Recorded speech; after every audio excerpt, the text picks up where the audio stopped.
ভয় আসে কোথা থেকে? ভয় আসে অপ্রাপ্তি এর আশঙ্কা থেকে, আচ্ছা। পাবো না। তো আসলে এটা একটা ফিলোসফিক্যাল ব্যাপার হয়ে যায় যে কেউ যদি রিজিকের উপরে বিশ্বাস রাখে তো ভয়ের কোনো জায়গা নেই। আচ্ছা। যে আল্লাহ আমাকে দুনিয়ায় পাঠানোর বহু আগে আমার রিজিক নির্ধারণ করে রাখছেন। হ্যাঁ, আমি পরিশ্রম করে সেই রিজিকটা ইনশাআল্লাহ অর্জন করব। তাহলে আমি যদি পরিশ্রম করি তাহলে আমি বঞ্চিত হব না। যদি আমি আসলেই আল্লাহর প্রতি সম্পূর্ণ আস্থা রাখি তাহলে আমার কাজ হচ্ছে পরিশ্রম করে যাওয়া। রেজাল্ট তো আমার হাতে না। রেজাল্ট হচ্ছে আল্লাহ তাআলা আমাকে দিবেন।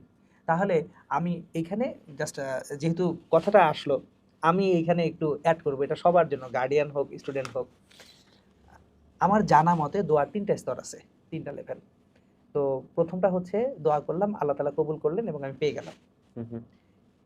দ্বিতীয় স্তর হচ্ছে দোয়া করছে, আল্লাহ তাআলা আমাকে দেন নাই। যে না ঠিক আছে, তুমি আরেকটু দোয়া করো, আরেকটু আমার নিকটবর্তী হও, তোমাকে দিব ইনশাআল্লাহ পরে।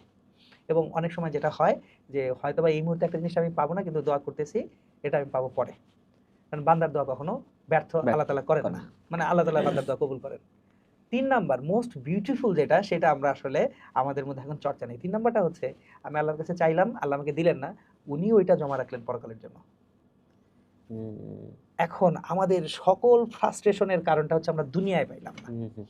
আমরা এটা ভুলে যাই এই যে দুনিয়ায় পেলাম না তো কি হয়েছে, আমি তো ইনশাআল্লাহ পরকালে পেতেই পারি।